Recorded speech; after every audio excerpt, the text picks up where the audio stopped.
السلام عليكم ورحمة الله وبركاته.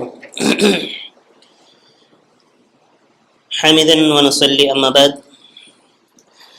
அளவற்ற அருளாளனும் நிகரற்ற அன்புடையனுமாகிய அல்லாஹ்வின் திருப்பெயரால் துவங்குகின்றேன். எனதருமை இஸ்லாமிய சொந்தங்களே, நாங்கள் நேற்றைய தினம் உம்ரத்துல் கதா அப்படின்னு சொல்லக்கூடிய ஒரு வரலாற்றை பற்றி பார்த்து கொண்டிருந்தோம். இது எதை பற்றி அப்படின்னு சொன்னா,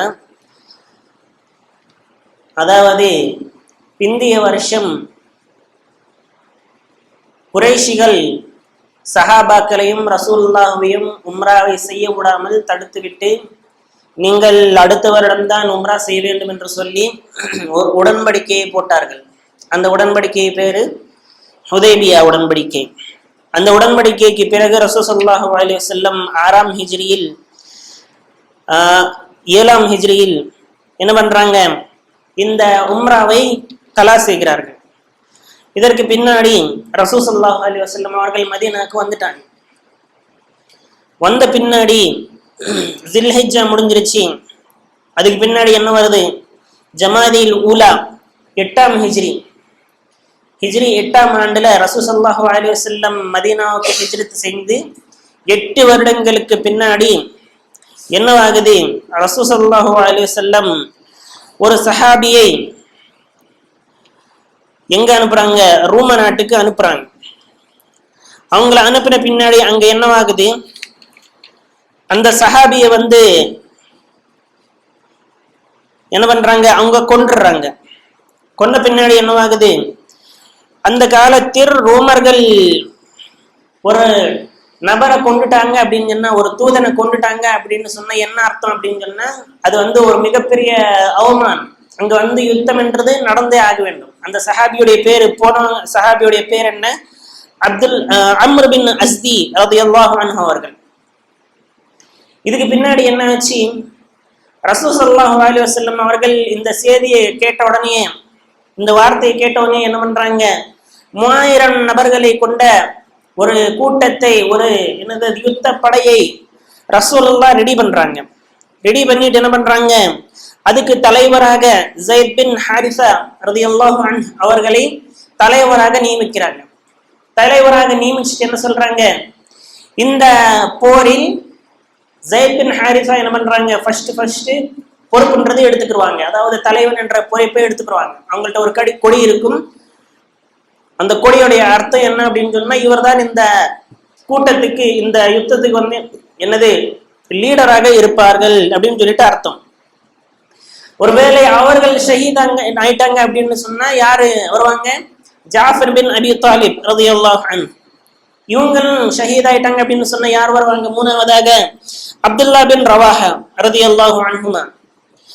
இங்க ஒரு விஷயம் நம்ம தெரிஞ்சுக்க வேண்டியது என்ன அப்படின்னு சொன்னா, ரசூல் ஸல்லல்லாஹு அலைஹி வஸல்லம் என்ன சொல்ல நினைக்கிறாங்க, இந்த யுத்தத்தில் முஸ்லிம்களுடைய தலைவர்கள் 3 நபர்கள் வரிசையாக கொல்லப்படுவார்கள், ஷஹீதாக்கப்படுவார்கள்.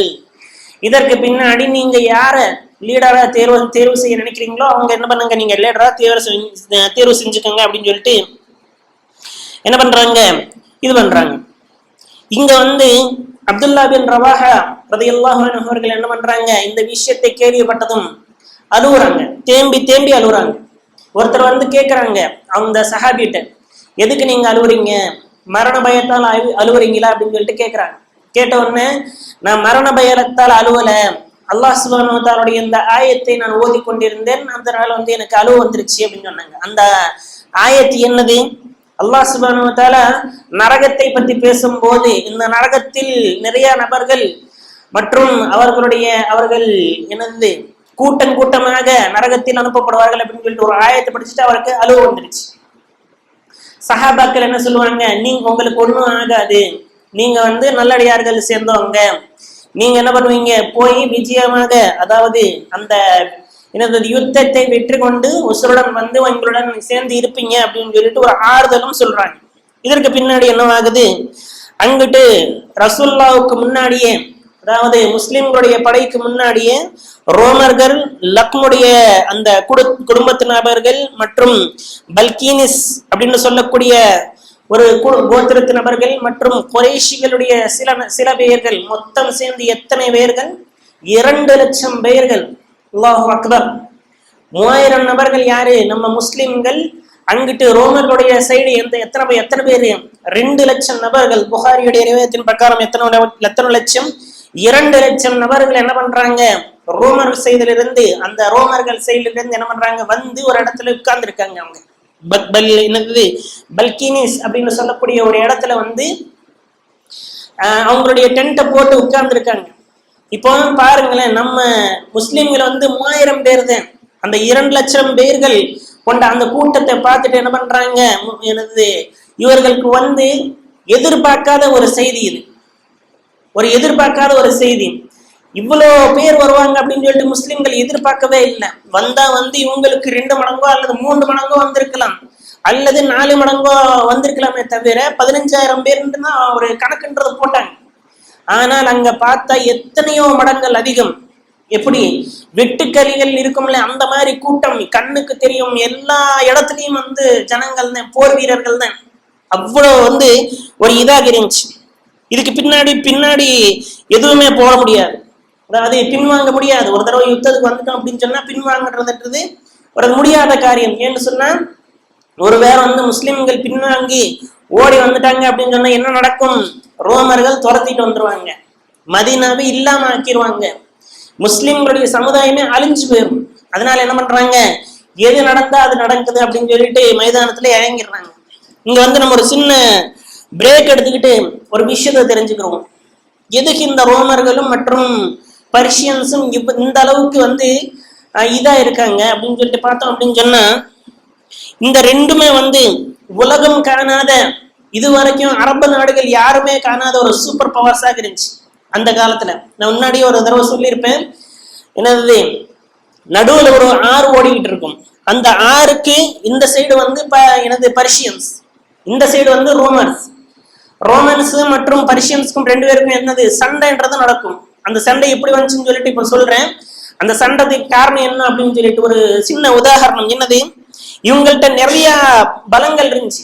அதாவது இவங்க வந்து நேவி வச்சிருந்தாங்க, அதாவது கடல் படைன்னு சொல்லுவாங்கல்ல, அதை வச்சிருந்தாங்க. இவங்கள்ட்ட அதிகமான வெப்பன்ஸ் இருந்துச்சு. யார்ட்டையுமே இல்லாத வெப்பன்ஸ் வந்து பெர்ஷியன்ஸ் டீம் மாதிரியும் ரோமன்ஸ் டீம் என்னவாச்சு வச்சிருந்தாங்க. அவங்க அந்த ஆயுதங்கள் எல்லாம் நம்ம பார்த்தோம் அப்படின்னு சொன்னா அரபுகளுக்கு தெரியவே தெரியாது. அந்த மாதிரி ஆயுதங்கள் ஏறக்குறைய இந்த ரோமர்களும் மற்றும் பாரசீகர்களும் 1100 வருடங்கள் அந்த நாட்டை வந்து ஆண்டிருக்காங்க. ரோம நாட்டையும் மற்றும் பர்ஷியன் நாட்டையும் எத்தனை ஆண்டிருக்காங்க? 3100 வருடங்கள் என்ன பண்றாங்க? ஆட்சி செஞ்சுக்கிட்டே இருக்காங்க. இந்த பக்கம் வந்து அந்த கடலுக்கு அங்க பக்கம் ரோமர்ஸ், இந்த பக்கம் வந்து பெர்ஷியன்ஸ், நடுவுலதான் வந்து அரபு கண்ட்ரிஸ் இருக்குது. இந்த அரபுடைய மக்கள் எங்க இருக்காங்க? ரோமர்களுக்கும் மற்றும் பர்ஷியன்ஸ்க்கும் நடுவில் தான் என்ன பண்றாங்க? இந்த அரபுன்றது இருக்குது. ஆனா இவங்க மேல வந்து எப்பவுமே தாக்குதல் நடத்தல 2 பேருமே சேர்ந்து. ஏன்னு சொன்னா இவங்க வந்து ஒரு புயலான, அதாவது எதுக்குமே வேலைக்கு வராத ஒரு இதுல இருக்காங்க. அதாவது ஒரு எடாரின்னு சொல்லுவாங்க இல்ல, அதுல இருக்காங்க. அதனால வந்து இவங்கள்ட்ட போய் நம்ம யுத்தம் செஞ்சு நம்மளுக்கு எதுவுமே கிடைக்க போறது இல்லை. அவங்களே வந்து கஞ்சிக்கு காய்க்கும் இது வந்து எனக்கு கஷ்டப்பட்டுக்கிட்டு இருக்காங்க. அதனால வந்து இவங்கள்ட்ட ஒன்றும் பண்ண வேணாம் அப்படின்னு சொல்லிட்டு எப்பவுமே வந்து அரபுகளை டச் பண்ணவே இல்லை. அப்போ வந்து இந்த பெட்ரோல்லாம் வந்து அவங்க எடுக்கல. ரசூலுல்லாஹ்வுடைய காலத்துல பெட்ரோல்ன்றது கிடையாது. அதுக்கு பின்னாடிதான் வருது பெட்ரோல்ன்றது. அதுக்கு பின்னாடி இவங்களுடைய இந்த இதை பார்த்தோம் அப்படின்னு சொன்னா, பர்ஷியன்ஸ் கிட்ட ஜெர்னல் அப்படின்னு சொல்லிட்டு சில நபர்கள் இருப்பாங்க. ஜெர்னல் அப்படின்னு சொன்னா கமாண்டர். எவ்வளவு பெரிய கமாண்டராக இருந்தா அவங்களுக்கு வந்து ரத்தினங்கள் பொருத்தப்பட்ட ஒரு கேப்ன்றது கொடுப்பாங்க. அவங்களுடைய கிரேடுக்கு ஏத்தாப்புல, அவங்களுடைய ரேங்குக்கு ஏத்தாப்புல என்ன பண்ணுவாங்க? ஒரு கேப்ன்றது கொடுப்பாங்க.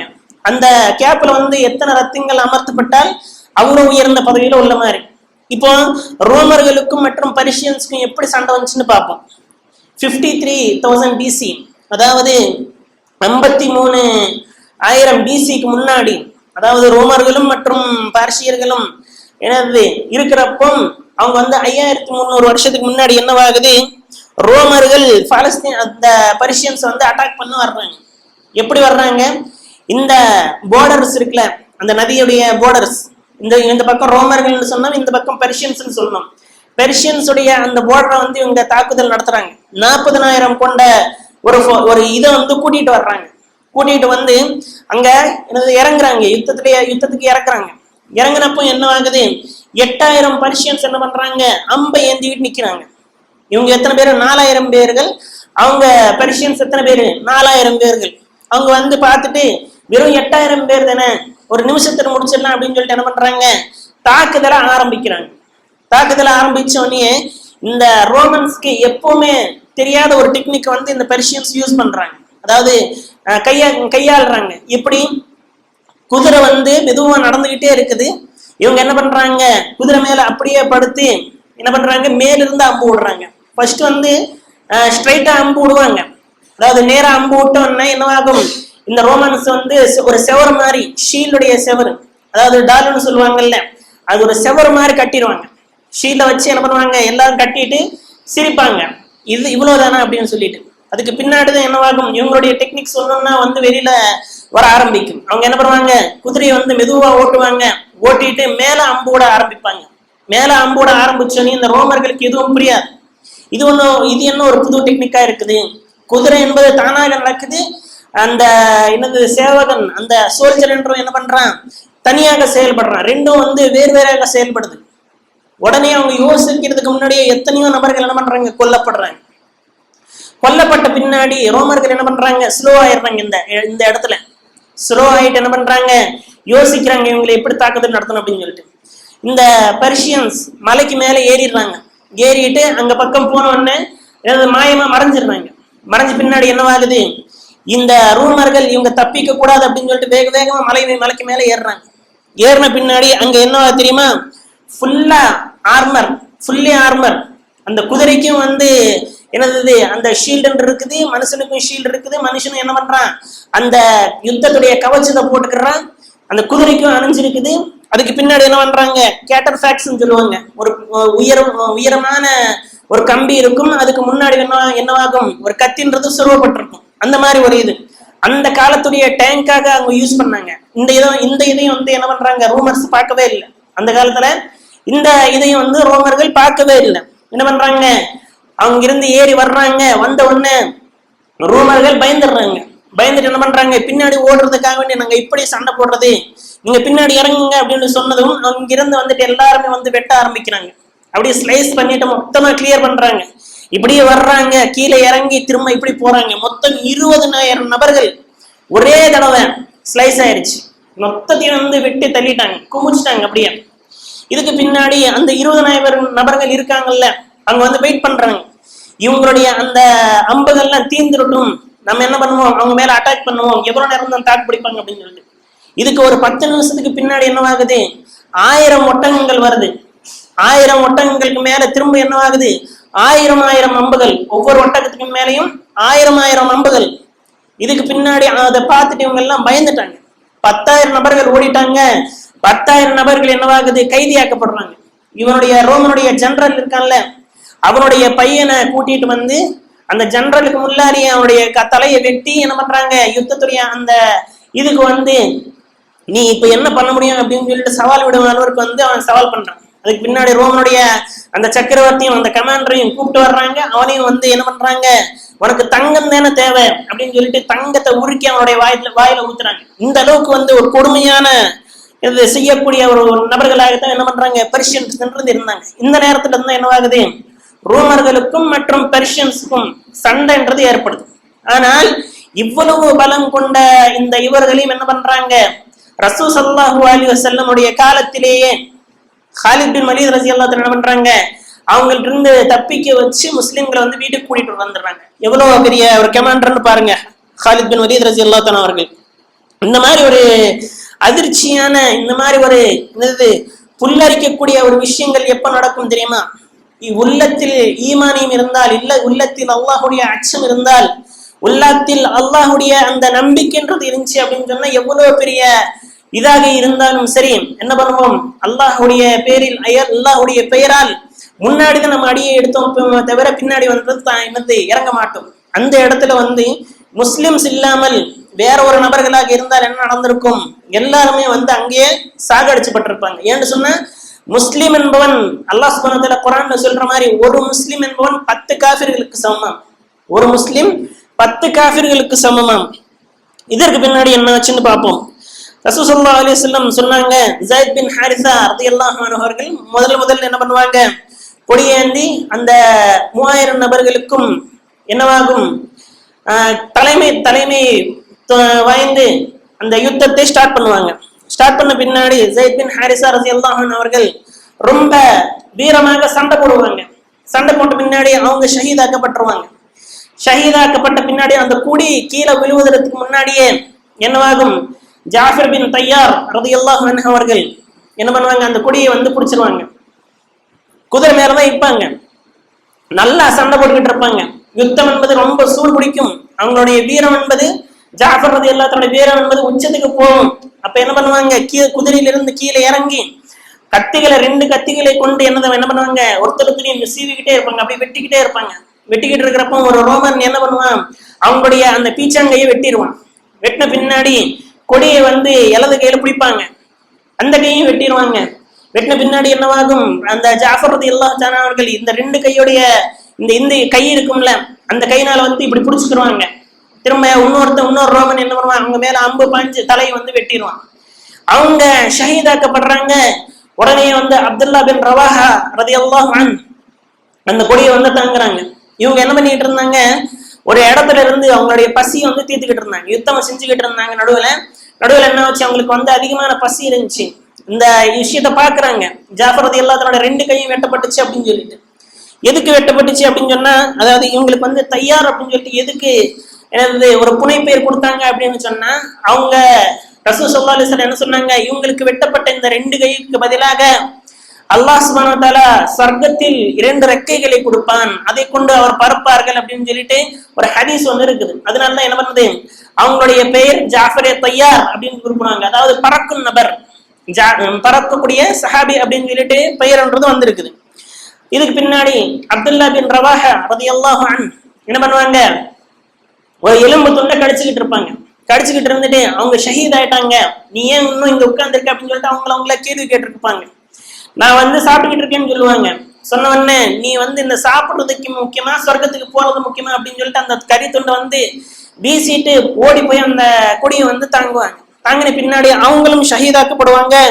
இந்த இடத்துல வந்து அன்சாரிக்கள் ரொம்ப குழப்பத்தில் இருப்பாங்க. ரசூல் ஸல்லல்லாஹு அலைஹி வஸல்லம் என்ன சொன்னாங்க, ஃபர்ஸ்ட் ஸைத் பின் ஹாரிஸா ரலியல்லாஹு அன்ஹு, அதுக்கு பின்னாடி ஜாஃபர் பின் அபி தாலிப் ரலியல்லாஹு அன்ஹு, அதுக்கு பின்னாடி அப்துல்லா பின் ரவாஹா, இவங்க 3 பேரும் ஷஹீத் ஆயிட்டாங்க அப்படின்னு சொன்னால், நீங்க என்ன பண்ணுங்க, ஒருவர் சேர்ந்து, அதாவது உங்களுக்குள்ளேயே நீங்க வந்து ஆலோசனை செஞ்சு ஒருவருக்கு வந்து அந்த கொடியை பிடிக்க வைங்க அப்படின்னு சொல்லுவாங்க. இவங்க அன்சாரிகள் வந்து தேடுவாங்க, யாருக்கு கொடுக்கணும் இந்த கொடியை, யார் வந்து நம்மளுக்கு கமாண்டராக இருப்பாங்க அப்படின்னு சொல்லிட்டு ஒரு சலசலப்புன்றது ஏற்படும். அந்த இடத்துல வந்து என்ன ஆகும், ஹாலித் பின் வலீத் ரலியல்லாஹு அன்ஹு என்ன பண்ணுவாங்க, கண்ணுக்கு தெரியவாங்க. அவங்கள்ட்ட போய், நீங்க தான் எங்களுக்கு லீடர் ஆகணும், நீங்க தான் வந்து இந்த கொடியை தாங்கணும் அப்படின்னு சொல்லுவாங்க. ஹாலித் பின் வலீத் ரலியல்லாஹு அன்ஹு எப்ப ஈமான் கொண்டு வர்றாங்க, அப்பதான் ஒரு 8 நாளோ ஒரு 10 நாளோ ஆயிருக்கும், அவ்வளவுதான். ஹாலித் பின் வலீத் ரலியல்லாஹு அன்ஹு எப்ப கொண்டு வர்றாங்க ஈமான், ஒரு 10 நாளைக்கு முன்னாடிதான் ஈமான்றது கொண்டு வருவாங்க. வந்து இப்பதான் ஈமான் கொண்டு வந்திருக்கேன், இந்த கொடிக்கு எனக்கு ஒரு அருகதை உள்ளவங்க நீங்க வந்து முடிவு செஞ்சுக்கோங்க அப்படின்னு சொல்லுவாங்க. சொன்ன உடனே எல்லாரும் ஒரு மனதான் என்ன சொல்லுவாங்க, நீங்க தான் எங்களுக்கு லீடர் அப்படின்னு சொல்லிடுவாங்க. அதுக்கு பின்னாடி என்னவாகும், ஹாலித் பின் வலீத் ரலியல்லாஹு அன்ஹு அவர்கள் களத்துல வந்து இறங்குவாங்க. ஒரே நாள்ல 9 கத்திகளை வந்து உடைச்சிருவாங்க. ரசூல் ஸல்லல்லாஹு அலைஹி வஸல்லம் இது எல்லாத்தையும் வந்து மெம்பர்ல இருந்து பாத்துக்கிட்டு இருப்பாங்க, அழுதுகிட்டு இருந்துட்டு அந்த இடத்துலயே சொல்லுவாங்க, 3 பேரும் இறந்துட்டு பின்னாடி, இப்ப இந்த கொடின்றது யாரு கைக்கு போக போகுது அப்படின்னு சொல்லிட்டு ஹாலித் பின் வலீத் ரலியல்லாஹு அன்ஹு அவர்கள் அந்த கொடியை பிடிக்கிறதுக்கு முன்னாடியே சொல்றாங்க, என்னண்டு சைஃபும் மின் சியூஃபில்லாஹ், அல்லாஹ்வுடைய கத்தியுடைய கையில வந்து இந்த கொடி என்பது போக போகுது அப்படின்னு சொல்லிட்டு என்ன பண்றாங்க, முன்னாடியே சொல்லிடுறாங்க ரசூல் ஸல்லல்லாஹு அலைஹி வஸல்லம். இந்த கொடி என்பதை பிடிச்சிட்டு பின்னாடி அந்த ஒரே நாள்ல என்ன பண்றாங்க, 9 கத்திகளை உடைக்கிறாங்க. 9 கத்திகளை வந்து உடைக்கிறாங்க, சண்டை போட்டு.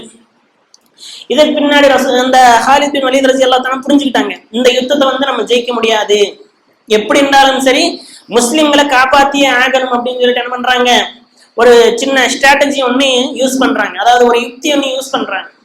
என்ன சொல்றாங்க, சஹாபாக்களை கூப்பிட்டு ஒரு கொடி ஒண்ணு கொடுக்குறாங்க. அதாவது அவங்க பிடிச்சிருக்க கொடி இல்லாம வேற ஒரு கொடியை கொடுக்குறாங்க. கொடுத்துட்டு என்ன சொல்றாங்க, நீங்க என்ன பண்ணணும், இந்த கொடியை பிடிச்சிக்கிட்டு மேலே ஏறணும், அதாவது மலைக்கு மேலே ஏறணும், அப்படியே சுத்தி திரும்ப வரணும், திரும்ப இன்னொரு ஆள்கிட்ட அந்த கொடியை கொடுக்கணும், அவங்களும் சேம் அதே மாதிரி பண்ணணும்.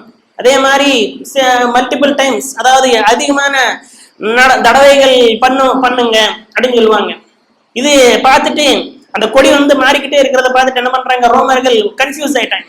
கன்ஃபியூஸ் ஆயிட்டு இவங்களுக்கு திரும்ப படம் வந்திருக்குது, உங்களுக்கு உதவின்றது திரும்ப வந்திருக்குது அப்படின்னு நினைச்சுக்கிடுவாங்க. நைட் ஆயிரும். அன்னைக்கு யுத்தம்ன்றது நடக்காது. 2வது நாள் ஆயிரும். 2வது நாள் அந்த நைட் என்ன பண்றாங்க, எல்லாருக்கும் சொல்றாங்க, ஒவ்வொரு சஹாபியும் 13 பேர் இப்போ வரைக்கும் இறந்திருக்காங்க. முஸ்லிம்கள் எத்தனை பேர்? 13 பேருக்கு ஷஹீதாக்கப்பட்டிருக்காங்க இப்போ வரைக்கும் ஒரு நாள்ல. 2வது நாள் சாயங்காலம் ஆயிருச்சு. அதாவது அந்த சண்டைன்றது நடக்கல, சாயங்காலம் ஆயிருச்சு. சாயங்காலம் ஆன பின்னாடி என்னவாகுது, ஒவ்வொரு சஹாபிக்கும் சொல்றாங்க, அந்த 3000 சஹாபிகள்கிட்ட என்ன சொல்றாங்க, நீங்க ஒவ்வொரு நாளும் 10 தீப்பந்தங்களே பத்த வைக்கணும். அதாவது அவங்க தீப்பந்தன்றதை பத்த வைப்பாங்கல்ல, குளிர் காய்வதற்காக வேண்டி என்ன பண்ணுங்க, ஒவ்வொரு ஆளும் 10 பத்த வைக்கணும். பத்த வச்சுட்டு என்ன பண்ணணும், எல்லாரும் நடந்துகிட்டே இருக்கணும், யாருமே உட்காரக்கூடாது. 3000 பேருக்கு நடந்தா எப்படி இருக்கும், ஒரு பெரிய கூட்டமாக தெரியும். அடுத்த நாள் என்னவாகுது, அந்த சண்டைன்றது ஒன்றும் நடக்கல, தொடங்கல. அந்த நேரத்துல என்ன பண்றாங்க, அதே நைட்ல ஹாலித் பின் வலீத் ரலியல்லாஹு தஆலா அவங்க முஸ்லிம்கள் எல்லாத்தையும் கூட்டிட்டு மதீனாவுக்கு வந்துடுறாங்க. ஹாலித் பின் வலீத் ரலியல்லாஹு தஆலா அந்த வாழ்க்கையிலேயே இந்த ஒரு போர் மட்டும்தான் என்னவாகுது, டிராவாக ஆகுது. அதாவது 2 பேருமே ஈக்குவல், யாருமே ஜெயிக்கல, யாருமே தோக்கல. ஆனால் இதுக்கு பின்னாடி ரசூல் ஸல்லல்லாஹு அலைஹி வஸல்லம் இறந்து போன பின்னாடி அபூபக்கர் சித்திக் ரலியல்லாஹு தஆலாவுடைய காலத்துல ஒரே மாசத்துல ரோமர்களையும் டச் பண்ணியிருக்காங்க, ஹாலித் பின் வலீத் ரலியல்லாஹு தஆலா அவர்கள் பர்ஷியன்ஸையும் டச் பண்ணியிருக்காங்க. 2 பேரையும் வெற்றியும் கொண்டிருக்காங்க. ஃபர்ஸ்ட் அவங்க பண்ண யுத்தம் என்ன அப்படின்னு சொன்னா, பேட்டில் ஆஃப் ஹைர்ஹா அப்படின்னு சொல்லக்கூடிய ஒரு பேட்டில். அதுக்கு பின்னாடி பேட்டில் சலாசில் அப்படின்னு சொல்லக்கூடிய, அதாவது செயின் சிஸ்டமுடைய ஒரு மேட்ச், அதாவது யுத்தம். இந்த யுத்தத்துல நிறைய விஷயங்கள், ஹாலித் பின் வலீத் ரலியல்லாஹு பத்தி நிறைய விஷயங்கள் சொல்லலாம். ஆனால் நம்மளுடைய டாபிக் வேற. இதுக்கு பின்னாடி ரசூல் ஸல்லல்லாஹு அலைஹி வஸல்லம் என்ன பண்றாங்க, மதீனாவுக்கு வந்துட்டாங்க. மதீனாவுக்கு வந்த பின்னாடி அங்க இவங்க குறைஷிகள் இருக்காங்கல்ல, குறைஷிகள் யார் இருக்காங்களோ அவங்கள்ட்ட போய் இப்போ யுத்தம் செய்யணும். ஏன்னு சொன்னா அவங்க ரூமர்களுக்கு என்ன பண்றாங்க, சப்போர்ட்ன்றது பண்ணாங்க, அவங்களுக்கு உதவி செஞ்சாங்க. இந்த குறைஷிகள் என்ன பண்றாங்க, ரோமர்களுக்கு யுத்தத்துல சகாயம் செஞ்சாங்க, அதாவது உதவி செஞ்சாங்க. அவங்களுக்கு பயம் ஏற்பட வைக்கணும். அதனால என்ன பண்றாங்க, ஒரு சஹாபியை கொடுத்து அவங்களுக்கு 300 நபர்கள் படை, இன்னொரு சஹாபிக்கு 300 நபர்கள் படை, இந்த மாதிரி 2 கோத்திரங்கள்ட்ட ரசூலுல்லாஹ் அனுப்பிவிட்டு அந்த யுத்தங்கள் வெற்றி கொள்ளப்படுது. அவங்கள மதீனாவுக்கு வந்துடுறாங்க. இதுக்கு பின்னாடி இன்ஷா அல்லாஹ் நாளைக்கு வரக்கூடிய அந்த கிளாஸ்ல நம்ம இன்ஷா அல்லாஹ் என்ன பார்க்கணும், ஃபத்ஹே மக்கா, அதாவது ரசூல் ஸல்லல்லாஹு அலைஹி வஸல்லம் அவர்கள் மக்காவை வெற்றி கொள்கிறார்கள். இந்த நேரத்துல என்னவாகுது, 10,000 சஹாபாக்கள் 2 வருஷத்துலதான் 10,000 சஹாபாக்கள் என்ன பண்றாங்க, இஸ்லாத்தை ஏத்துக்கிறாங்க. இஸ்லாத்தை ஏத்துக்கிட்டு அன்னைக்கு உள்ளாக்க போறாங்களா, அந்த ஒரு காட்சியும் பார்க்க நம்ம அப்படி இமேஜின் பண்ணும் போது புல்லரிக்கும், நம்ம கேட்கும் போதே புல்லரிக்கும். அந்த அளவுக்கு அந்த காட்சி இருக்கும். இன்ஷா அல்லாஹ் சுப்ஹானஹு வ தஆலா துஆ என்னவென்றால், நம்ம என்னவெல்லாம் கேட்டோமோ அதன் பிரகாரம் அமல் செய்யும் நன்மக்களாக அல்லாஹ் சுப்ஹானஹு வ தஆலா உங்களையும் என்னையும் ஆக்கியருவானாக. ஆமீன். வாஹிர் அல்ஹம்துலில்லாஹி ரப்பில் ஆலமீன்.